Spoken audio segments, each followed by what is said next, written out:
Thank you, Lord, sa umagang ito, Panginoon, sa aming daily devotion. And I pray, O God, hipuin mo, Panginoon, ang mga katulad ni Pablo at Ananias, Panginoon, na tunay nga, tinatawag mo, O Diyos, upang gawin ang kalooban mo, Ama. Kaya, O Diyos, maging handa ang aming puso sumunod, maging bukas ang aming isipan sa iyong kalooban, at patuloy kami magbigay ng karangalan sa iyong dakilang pangalan, sa pangalan ng Panginoon Kristo. Amen and amen. Purihin ang Panginoon. Palakpakan po natin ang Diyos. Hallelujah.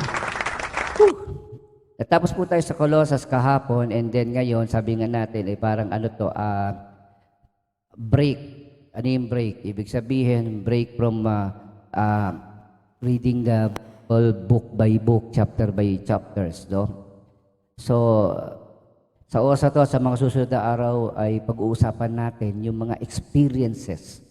The born-again experiences, the Bible said in John chapter 3, no? You must be born again.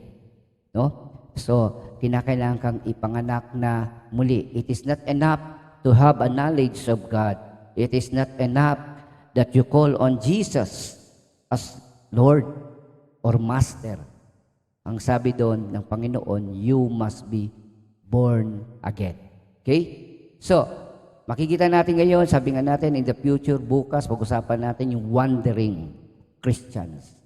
No? Mga wandering Christians. Ano ba yung wandering na yan? Bukas pag-usapan. But today, let's talk about the Damascus experience. Ang mga experiences na ito ay pinagdadaanan ng lahat ng mga tumanggap sa Panginoon. Ng lahat ng mga nagkaroon ng genuine relationship with our God. Mga tao na muling isinilang, hindi sa kalooban ng tao, kundi sa kalooban ng Diyos. Sana maintindihan nyo na sabi nga natin, tayo isinilang sa mundo dahil sa kalooban o dahil sa tinatawag nating bunga ng relationship ng ating magulang. Kaya tayo isinilang.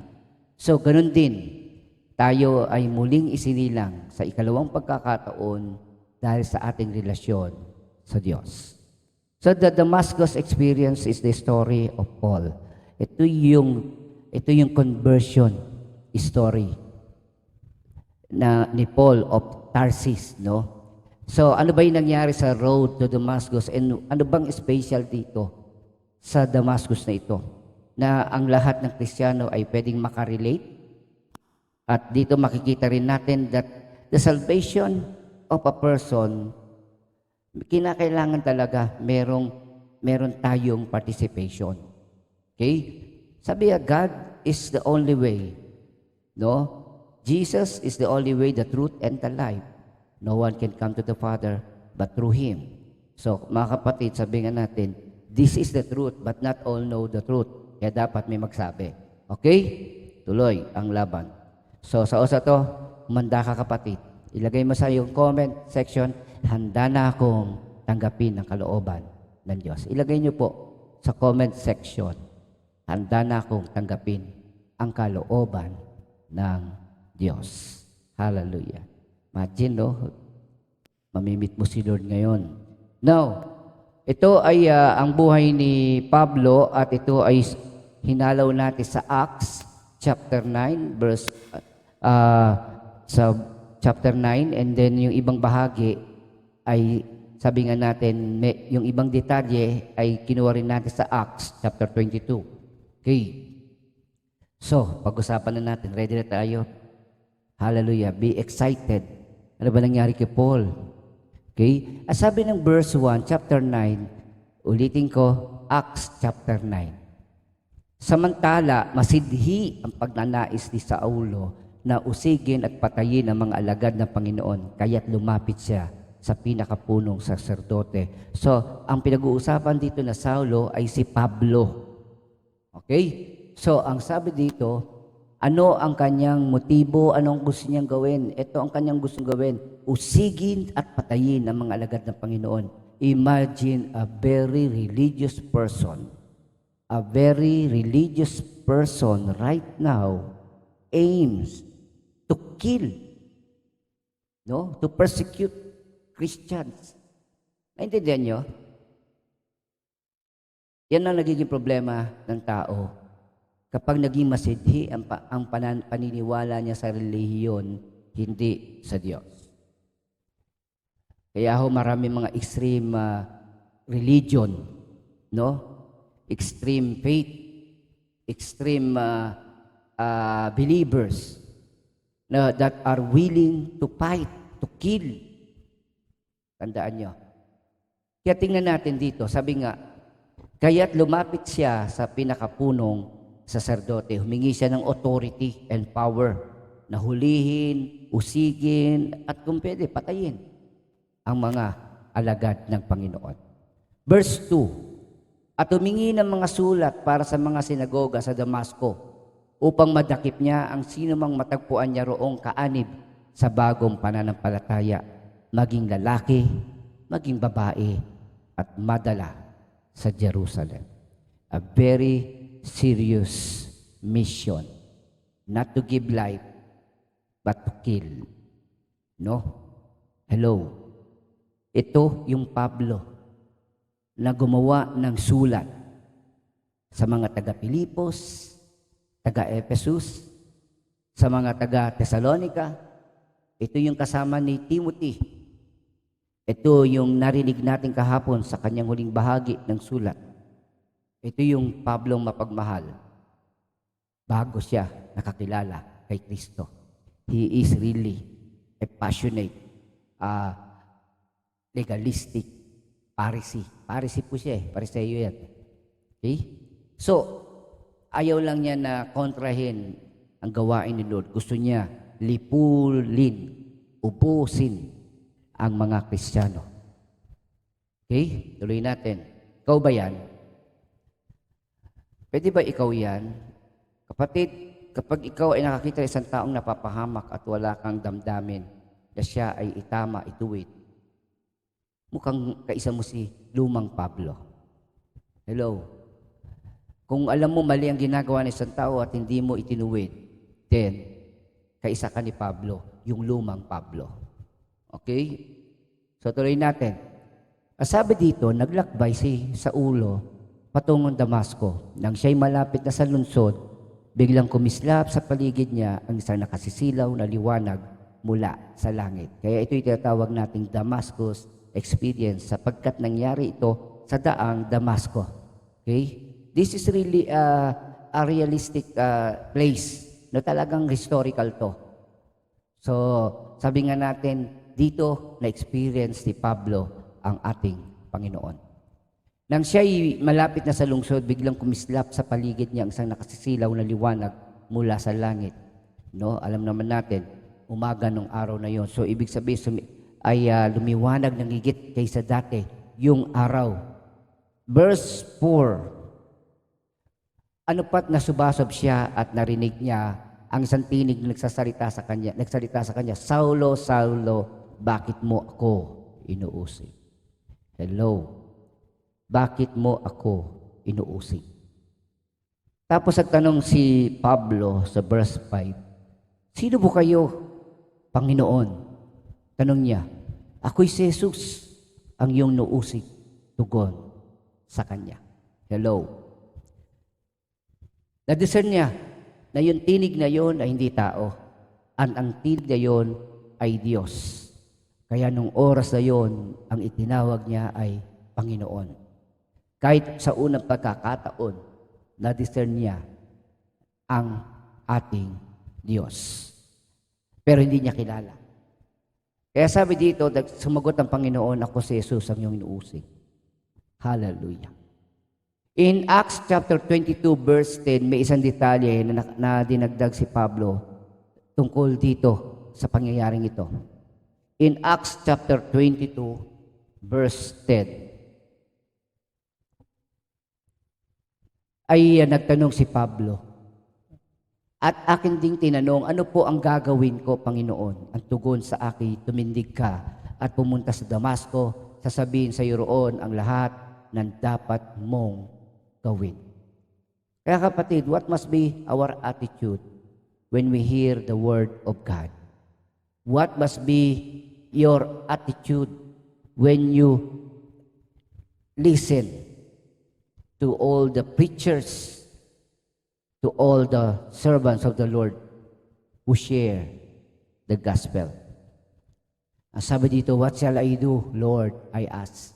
What should I do, Lord? Okay?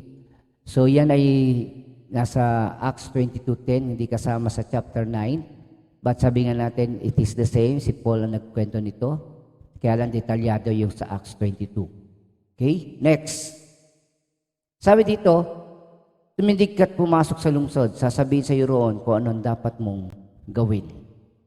So, ang totoo nito, nang ito'y lumiwanag, lahat ng mga kasama ni Pablo ay naranasan ito at sabi nga, narinig nila yung tinig, pero tanging si Pablo lamang ang nakaunawa sa mga salita nun.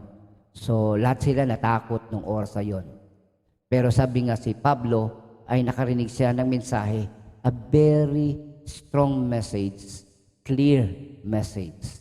Kaya nga yung mga taong pinili ng Diyos, kung naiintindihan mong salitang ito ng Panginoon, kung naunawaan mo ang sinasabi ng banal na kasulatan, it only means one thing, tinawag ka ni Lord at kinakausap ka ngayon. Sapagkat yung mga taong, yung mga kasama ni Paul, hindi nila maunawaan ang nangyayari o hindi nila maintindihan. May naririnig sila pero hindi nila maunawaan kung ano yon. Hallelujah. That is how God works. Sabi nga, nangungusap siya kung kanino niya gusto mangusap. At magpapaliwanag siya kung kanino niya gusto magpaliwanag. Sabi nga, the Lord will honor those people who honor Him. Ang problema lang, ino-honor naman ni Pablo si God. Ang problema, hindi niya kilala kung sino si Lord at kung ano kalooban niya. So verse 7, natilihan ng mga kasama ni Saulo, narinig nila ang tinig, ngunit wala silang makitang sinuman. Verse 8, tumindig si Saulo at idinilat ang kanyang mata, ngunit hindi siya makakita, kaya't siya'y inakay nila hanggang sa Damasco. Kita niyo, specific, yung salib no, dalhin siya sa ospital. Okay, dinala siya sa Damasco. Acts 9:9, 3 araw na hindi siya nakakita at hindi rin kumain ni uminom. 3 days. 3 days. Verse 10, sa Damasco naman ay may isang alagad na ang pangalay Ananias.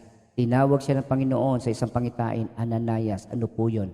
Panginoon. Tugon niya. Tingnan niyo. Una, tinawag ng Diyos si Pablo. At sumagot si Pablo, ano po gagawin ko? And then ngayon, tinawag ni Lord si Ananias. At si Ananias sabi nga dito, ano po yun, Panginoon? So, two people separated by geography. No? Hindi magkamag-anak. Pero sa pagkakataong ito ay sila ay magkikita at magkukrus ng kanilang landas dahil kay Kristo na tumawag sa kanila. Hallelujah. So, kung may Pablo, may Ananias. Hindi pa pwedeng magkaroon ng Pablo kung walang Ananias. Siyempre, tandaan nyo, katulad ng pinag-usapan natin nung Sunday, nasabi nga natin, ang kaluwalhatian ay sa Diyos. Maaring si Pablo ang nagtanim, si Apollo ang nagdilig, pero ang Diyos ang nagpalago. So sa lahat-lahat, ang Diyos ang siyang may kapangyarihan sa buhay ko at sa buhay niyong lahat. Amen? Purihin ang Panginoon. Hallelujah. Sabi dito, sa wika Ingles, now there was a disciple at Damascus named Ananias. The Lord said to him in a vision, Ananias, and he said, Here I am, Lord. Here am I, Lord. So, pag tinawag ka ba ni Lord, susunod ka? Sasagot ka? At kung anong inutos niya, susundin mo? Okay. So, si Ananias, ang time na yon ay tinawag ng Panginoon at specifically, sinabihan siya, pumunta ka sa Kalye Matuwid, sa bahay ni Judas, at ipagtanong mo ang isang lalaking taga-Tarso na ang pangalay, Saulo. Sabi ng Panginoon, siya'y nananalangin ngayon. Tapos, sabi nga dito, sumunod na talata, verse 12, sa isang pangitain, nakita kanyang pumasok sa kinaroroonan niya at pinatungan mo siya ng kamay upang makakita. Grabe, no? So, sinabi na ni Lord na pinakita na ng Panginoon kay Pablo na darating si Ananias at ipapatong niya ang kamay ni Ananias. At sabi nga doon, upang muling manumbalik ang kanyang paningin. Specifically, so, kung ikaw, Nanay Linda, kinausap ni Lord at sinabi pumunta ka sa kanto ng Bagong Silang, sa tapat ng Barangay Hall, ay may isang lalaki na may sakit. At sinabihan ka ni Lord, patungan mo ng iyong kamay at pagalingin. Susunod ka kaya? Ganon din sa inyo, Sister Wendy, Sister Angel, Brother Alan. Kung mangusap sa inyo ang Diyos at iutos niya ang isang bagay na specific, yung tiyak, no? Susunod kaya tayo? Hello? So, sumunod ba si Ananias? Siya ba'y sumunod ng buong katapatan? Sabi sa verse 13, nako, sumagot si Ananias, Panginoon, marami na po ang balita sa akin tungkol sa taong ito, tungkol sa mga kasamaang ginawa niya sa iyong mga banal sa Jerusalem. Aba, nakarating sa kanyang katatang kwento na si Pablo ay persecutor, manguusig ng mga mananampalatayang Kristiyano. Siya rin ang dahilan sa kamatayan ng ibang lingkod ng Panginoon. Siya rin ang dahilan kaya maraming nabilanggo at marami ang napahamak. No? Yan, taong yan ay si Pablo. Kaya nung sinabi ni Ananias, Lord, nabalitaan ko yung kasamaan ng taong yan sa mga banal mo sa Jerusalem. Why, Lord? Why? Walang why, ha? So, verse 14, ang sabi ng Panginoon, at sabi ni Ananias, tinuloy pa ni Ananias, naparito siya sa Damasco, taglay ang kapangyarihan galing sa mga punong saserdote upang dakpin ang lahat na tumatawag sa iyong pangalan. So, sinabi, minsan, ang Diyos ang nakakalam ng lahat ng bagay. Isulat nyo nga po sa comment section, alam ng Diyos ang lahat ng bagay. Ibig sabihin, ang puso, isipan ng tao, mabuti o masama, alam niya lahat yan. Alam niya ang laman ng isip ng tao. Alam niya ang hinahangad ng tao. Lahat ay alam ng Diyos. Minsan, para pang tayo, feeling natin hindi alam ng Diyos at sasabihan natin ng Panginoon, Lord, kilala mo naman mga taong yan. Lord, kinismis ako ng kapitbahay ko. Siniraan ako. Ninakawan kami. Sinaktan yung anak ko. Niloko kami. So, makakaisip ka ng lahat ng kasamaan ng tao. Hello? Bakit? Lord, sabihin mo na yung iba, wag lang tong kapitbahay ko. Lord, papuntahin mo na ako kahit kanino, wag lang sa kaaway ko. Handa ba kayo sumunod sa kalooban ng Diyos? Hallelujah. Baka hanggang ngayon meron pa kayong kaaway na hindi pa napapatawad. Kapag ang Diyos nangusap sa iyo, sumunod ka na. So, naparito sa Damasco, taglay ang kapangyarihan galing sa mga punong saserdote upang dakpin ang lahat na tumatawag sa iyong pangalan. So, isip, Lord, pinipersecute dito yung mga anak mo, yung mga mananampalataya. No? Gusto silang hulihin, pahirapan. So, parang gusto sabihin, not me, wag ako.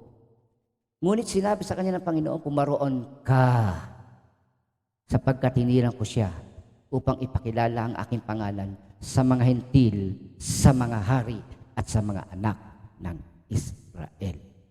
Hello. Kung hindi ginawa ni Ananias, kung hindi sinunod ni Ananias ang Diyos, wala tayong sulat na mababasa para sa mga Kristiyano. Wala tayong mga katuruan na nagpapaliwanag patungkol sa ating kaligtasan, sa kabutihan at katarungan ng Diyos, at sa mga bagay na kalooban niya. Hello? Kaya be sensitive today, pag kinausap kayo ni Lord, sumunod ka na, kapatid. Dahil hindi mo alam na yan tao na ilalapit sa iyo ng Diyos ay gagamitin niya sa mas maraming kaluluwa. Hello? Praise the Lord. Hallelujah. I remember the time that I received the gospel. Hindi ko na-receive ang gospel sa loob ng simbahan. Ito'y na-receive ko sa tabing kalsada when we ask the person, ano ba talaga ang born again? Christian. So, simpleng tao lang ang aking spiritual father that he shared the Word of God. At nung oras yun, naliwanagan kami.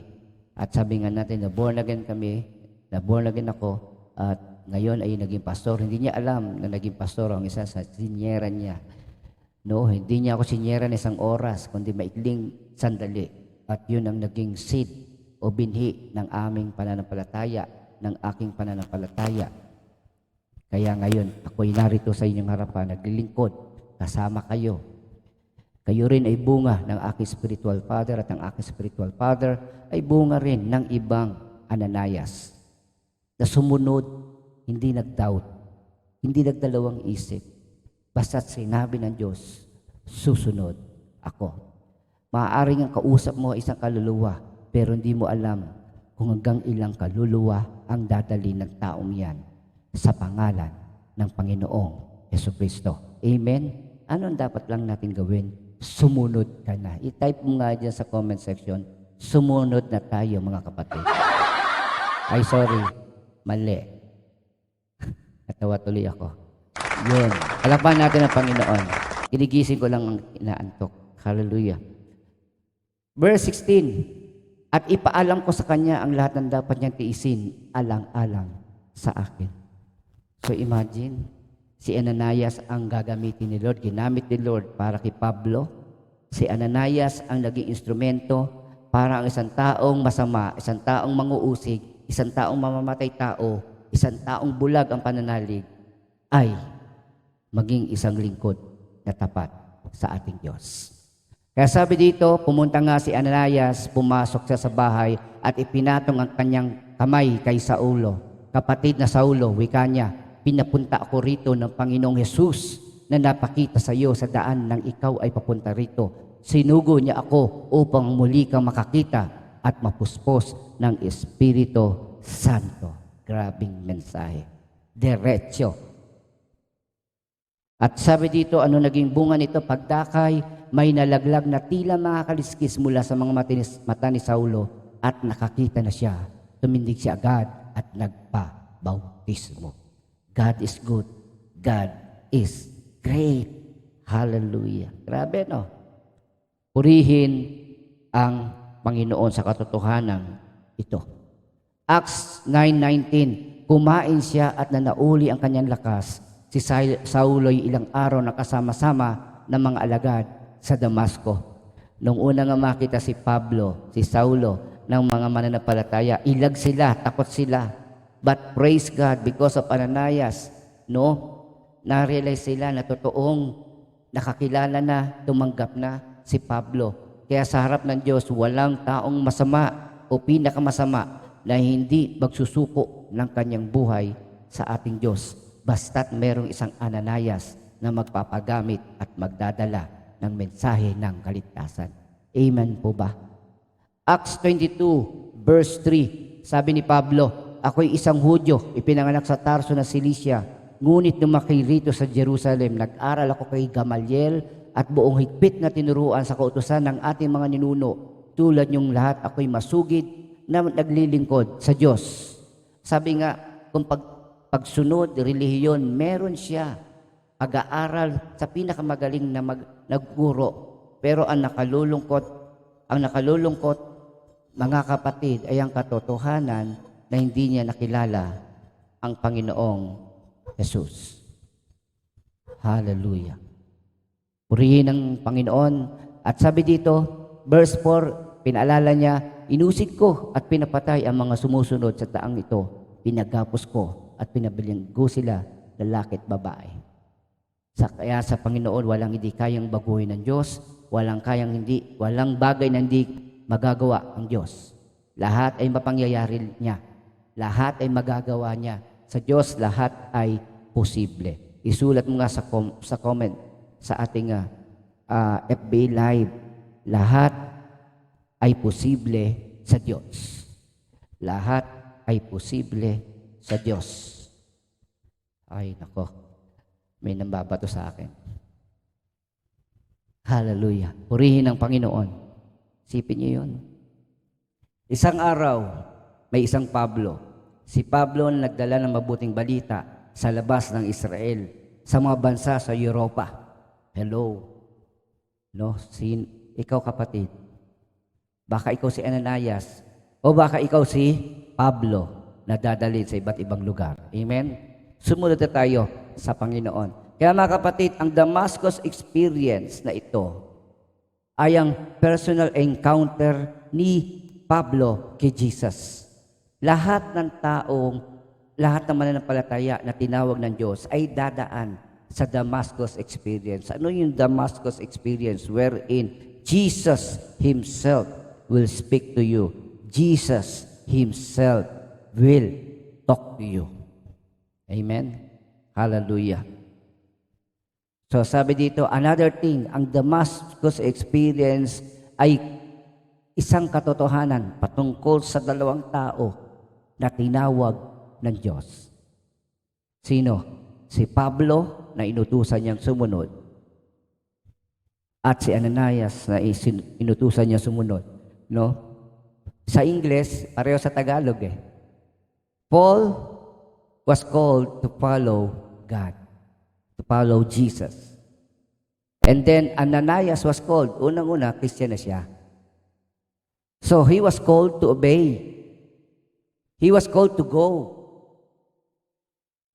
Kaya, ang sabi ng 22:10 ng Acts, sabi,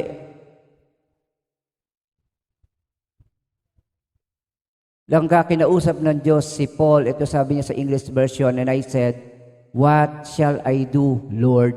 And the Lord said to me, "Rise and go." Tumayo ka at pumunta ka doon. Tumayo ka at humayo ka. No, hindi sinabi tumayo ka, umupo ka. O tumayo ka, makinig ka lang. No? So, rise and go into Damascus. So, yan ang sinabi ni Lord kay Paul. Pero si Ananias, ano sinabi ni Lord? Kay Ananias, and the Lord said to him, "Rise and go." Wow, pareho, no? Rise and go to the street called Straight, and at the house of Judas look for a man of Tarsus named Saul, for behold, he is praying. Kapatid, this is the word of the Lord today. Rise and go. Type nyo nga dyan sa inyong comment section, rise and go. One instruction to Paul, one instruction to Ananias. The one is to follow Jesus, and the one is obey Jesus. Hallelujah. Tandaan nyo, mga kapatid, hindi anghel ang magpapahayag ng mabuting balita. Ang tao ang sinugo ng Diyos. Ang mga lingkod ng Diyos ang sinugo niya para magpahayag nito. Sabi nga ng Romans 10:14, paanong tatawagan ng mga tao ang hindi nila sinasampalatayanan? Paano silang mananampalataya kung wala pa silang napapakinggan tungkol sa Kanya, tungkol sa Panginoon? Paano naman sila makakapakinig kung walang nangangaral? Kaya, kapatid, merong Ananias na mag-guide, gagabay sa isang taong katulad ni Pablo na tinawag ng Diyos. Kapatid, kung ikaw mananampalataya, ikaw na si Ananias ngayon, tinatawagan ka ni Lord na sumunod ka na at dalhin mo ang mensahe ng Diyos sa isang kaluluwa ng katulad ni Saulo. Amen. Be an instrument of God's goodness and greatness. Imagine a person who is ready to kill, to persecute believers, turn out to be the instrument to bring the gospel to the Gentile countries.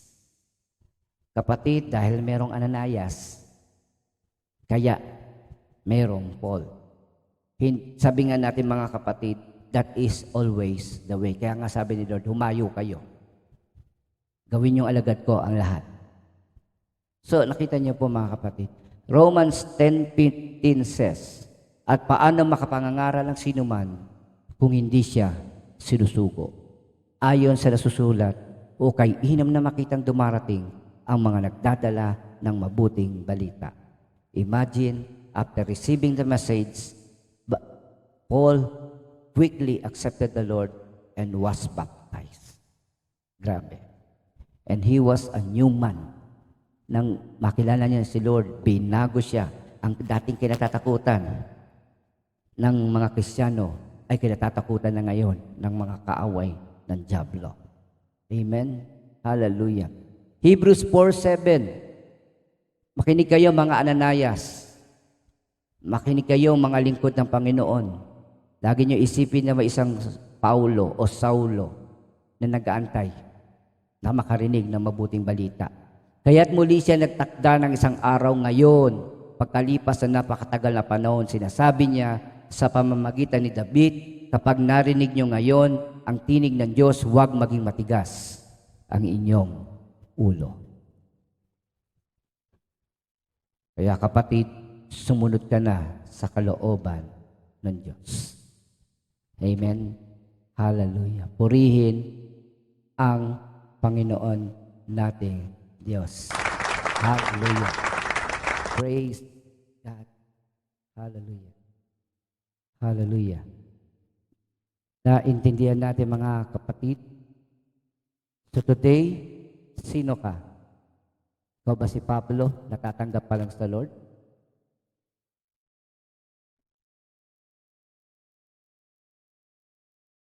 O ikaw ay si Ananias na magpapagamit sa Panginoon? Walang kwento about Ananias maliban sa siyang ginamit ng Diyos kay Pablo. Hindi mo kinakailangan maging pastor o magaling na mangangaral. My spiritual father, share the gospel. Hindi siya leader. He is a Christian. Nag-share lang sa amin na kanyang mga estudyante. And praise God, the rest is the story of Jesus in my life. His story for the glory of God. Amen? Kaya kapatid, sa oras na ito, tinatawag ka ng Panginoon. May plano ka katulad ni Pablo. Akala mo kalooban ng Diyos ang ginagawa mo, pero may papagawaan Diyos sa iyo specifically. I pray that when Jesus Christ return, makita't madatnan niya tayo ginagawa ang kalooban niya. Sabi nga, mga kapatid, meron ding babala ang banal na kasulatan na sinabi nito, no? Na hindi ko kayo nakikilala. Sabi nila, nangaral kami, nagpagaling kami. Pero sinabi ni Lord, hindi ko kayo kilala. So brothers and sisters, maybe you are doing what you think is right, but not the will of God.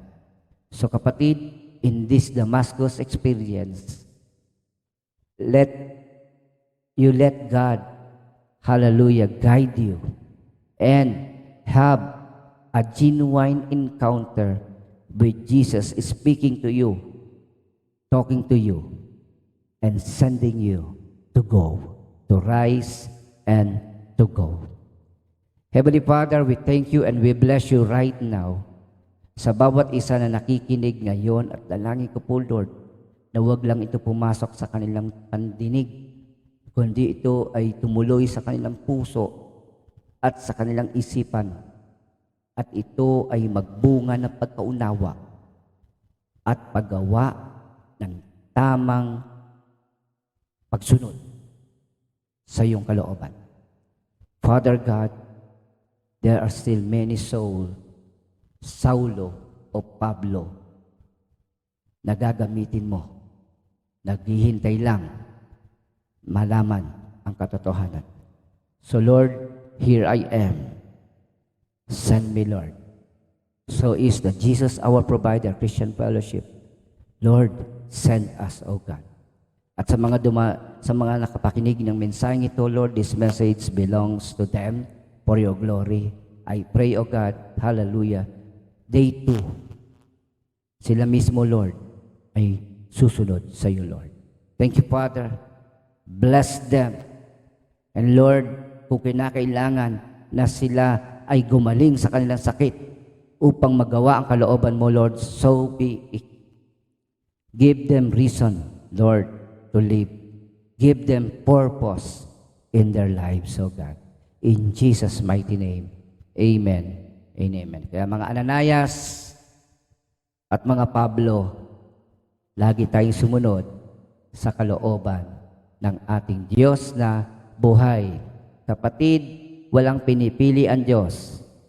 Mapabata, kabataan, maging adult, at maging senior citizen. Tinatawag tayo ng Panginoon upang ipahayag ang kanyang mabuti balita sa lahat.